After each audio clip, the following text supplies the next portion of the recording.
নমস্কার, আমার নতুন আরেকটি ভিডিওতে তোমাদের সবাইকে অনেক স্বাগত। আশা করছি সবাই খুব ভালো আছো আর আমিও কিন্তু খুব ভালো আছি।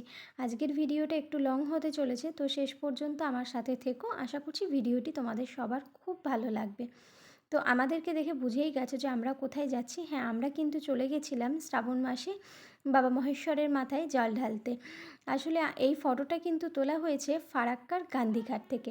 আসলে বাবার মাথায় যে জলটা আমরা ঢালবো সেটা কিন্তু আমরা এই গান্ধীঘাট থেকেই নিয়েছি। আসলে আমাদের বাড়িটা তো মুর্শিদাবাদে, তাই আমাদের বাড়ি থেকে এই শিবগাদ্দি ধাম আর দেওঘর এই দুটোই একটু কাছে। তো সেই কারণেই আমরা কিন্তু শিবগাদ্দি ধামে চলে গিয়েছিলাম বাবা মহেশ্বরের মাথায় জল ঢালতে। তো এবার অনেকেই জানো যে শিবগাদ্দি ধাম কোথায়। যারা জানো না তাদের জন্য বলে দেই যে এই শিবগাদ্দি ধামটা হচ্ছে ঝাড়খণ্ডে অবস্থিত। আমাদের বাড়ি থেকে ঝাড়খণ্ড মানে এই শিবগাদ্দি ধাম মোটামুটি 60 কিলোমিটারের রাস্তা। দেখো রাস্তার দুধারে কি সুন্দর বড় বড় পাহাড় রয়েছে। জায়গাটা না ভীষণ সুন্দর, জানো না, পাহাড়গুলো শুধু সবুজে মোড়া পাহাড়।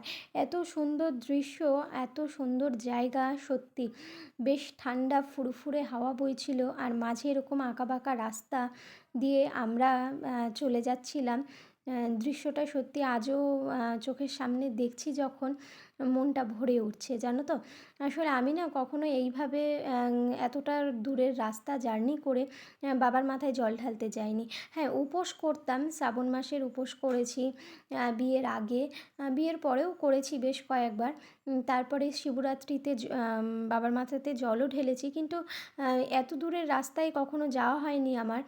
এটা আমার লাইফে ফার্স্ট টাইম, তাই এটা কিন্তু ফার্স্ট টাইমের মতোই আমার জীবনে একটা স্মৃতি হয়ে গেল। আসলে আমরা তোমার দাদাভাইয়ের দুই বন্ধু আর তার ফ্যামিলিও গেছিলো আমাদের সাথে। তো সে কারণেই আমরা বাইকে করেই গেছিলাম। আসলে মিঠি বাস ট্রেন এসবের থেকে বাইক জার্নিটা বেশ ভালোই করলো। তো সেই কারণেই আমরা কিন্তু একটু রিস্ক নিয়েছিলাম যে ঠিক আছে এত দূরের রাস্তা, ঠিক আছে বাইকে করেই চলো। তো সেই কারণেই বাইকে করে আমরা গেছিলাম। তো মিঠি কিন্তু একটু বিরক্ত হয়নি, কান্নাকাটিও করেনি, তাই সেই দিন ওর থেকে আমি বেশ খানিকটাই রেহাই পেয়েছিলাম। তো কথা বলতে বলতে তোমাদের সাথে দেখো আমরা কিন্তু আমাদের গন্তব্যে পৌঁছে গেছি। এই হলো বাবার মন্দিরের গেট। আর এই দেখো যে সিঁড়িটা উঠে গেল, এই সিঁড়িটা বেয়েই আমাদের বাবার কাছে পৌঁছতে হবে। আসলে যেহেতু পাহাড়ে অবস্থিত মন্দিরটা, বাবার মন্দির, বাবা কিন্তু পাহাড়ের গুহার ভিতরে বিরাজ করছেন। তো তোমাদেরকে অবশ্যই সেই জায়গাটাও দেখাবো। এই সিঁড়িটা মোটামুটি 108 থেকে 10টা সিঁড়ি আছে, জানো তো। আমরা উঠতে উঠতে প্রায় হাঁপিয়েই গেছিলাম। আমরা একটু দাঁড়াচ্ছি, আবার উঠছি, আবার একটু দাঁড়াচ্ছি, আবার উঠছি, এই করে করে সিঁড়িটা পার করেছি। 108-10টা সিঁড়ি মানে কিন্তু বিশাল ব্যাপার। তো আমরা কিন্তু এইভাবে আস্তে আস্তে ধীরে ধীরে বাবার কাছে পৌঁছে যাচ্ছি। গেটটা এত সুন্দরভাবে সাজিয়েছিল মানে বলার মতো না।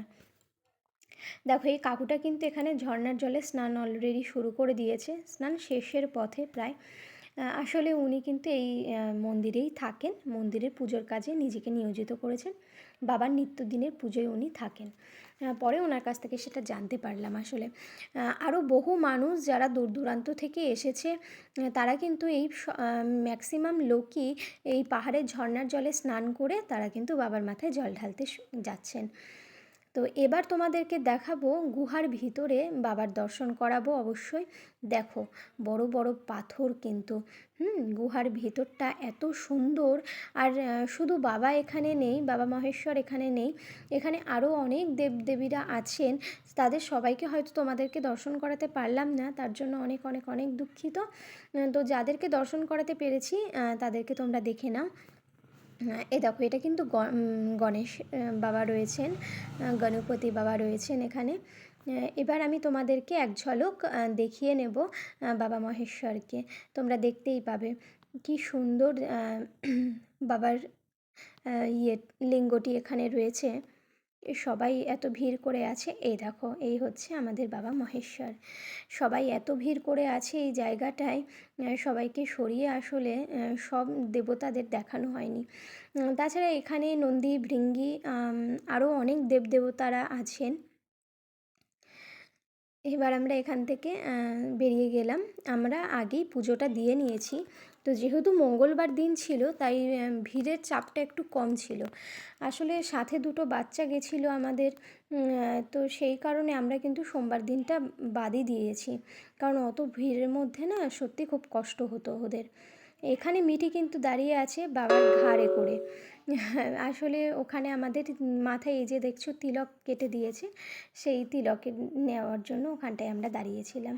তারপরে সবাই মিলে আমরা কিছু ফটো তুললাম। মিঠি সেদিন সত্যিই খুব খুশি ছিল কিন্তু। এই দেখো বজরংবলির মূর্তি, জয় হনুমান। এইটাও কিন্তু ওই শিবগাদ্দি ধামের কাছাকাছি অবস্থিত। এখান থেকে পাহাড়ের ভিউটা দেখো জাস্ট অপূর্ব। সত্যি মন ভরে যাচ্ছে, প্রাণ ভরে যাচ্ছে।